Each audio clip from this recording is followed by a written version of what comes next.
to transferring it to adult court. I would have been more surprised by that. But I'm happy, and we're ecstatic that she looked at Robert's deposition and she said that she believed that it was credible and true. That would have meant a lot to Robbie. It would have meant a lot to Robbie because it's the truth. It is credible and true, and we knew that, and I'm glad she saw that.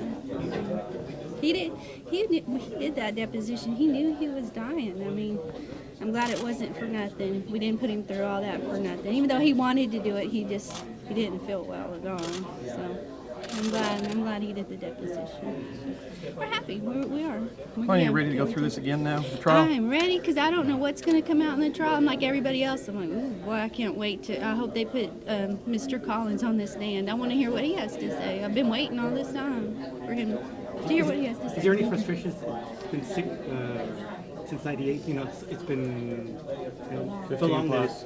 There's since that been time a that you lot get of to this point. frustration. There was a lot of frustration. There was a lot of Robert and I thinking, you know, talking amongst ourselves, you know, why is it taking so long? Why hasn't anybody done anything? And Robert died. It was still like that. It was still, we were thinking, well, maybe nothing will ever happen. Maybe, you know, someone's just going to get away with what they did to him. So, yeah, it was a lot of frustration. It was a long road. Is Robert finally going to get his day in court, even though it's by videotape? Yes, it is. It's exactly what it is. Robert finally gets to tell his story. Yes. Yeah. Do you see the light at the end of the tunnel now with this decision today?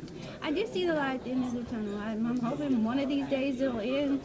Hopefully it won't go through trial and then be appealed. I hope that doesn't happen and we just keep doing this for the rest of our lives. I'm hoping we are going to have closure. In your mind, what is the appropriate punishment for what happened?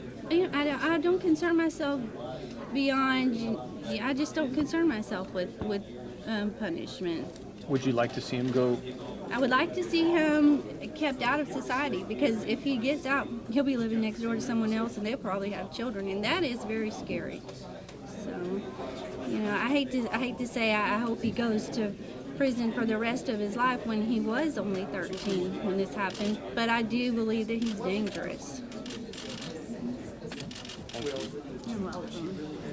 Glad it turned out this What was the most, during the trial, or the hearing, what was the most, at any point at all you really started worrying about whether this was going to go all the way or not? Whenever Mr. Bond would talk, I would think, wow, he's a really good lawyer.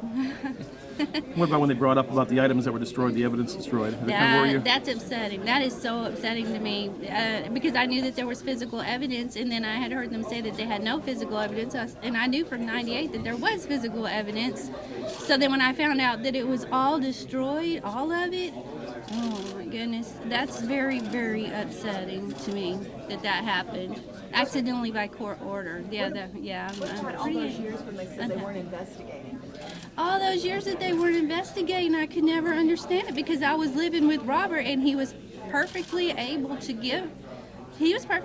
explain what happened to him. So yeah, I was upset about that. I probably will be until, you know, it's over. Have you talked to Heather yet? Have you talked to Heather? Yeah. Mm-hmm. My daughter Heather, no. She doesn't know about it yet? She doesn't know about it. She's going to be really, really happy. Heather and Robert were super close. Are you all those years that the case was investigated? Are you upset at anybody in particular, or as far as I'm upset with the prosecutor, but that's just because I felt like he was in charge of the investigation, and I'm trying to see it from his point of view. Robert was horribly injured in 1998 to 1999. There was no way he could have given any kind of lucid explanation for what happened. Did you have any moment today here in court where you and the defendant exchanged glances? Had any sort of interaction? No, when I was on the stand, he looked at me and I looked at him, but that was it. Nothing today. Nothing today. Thank you. You're welcome. Thank you.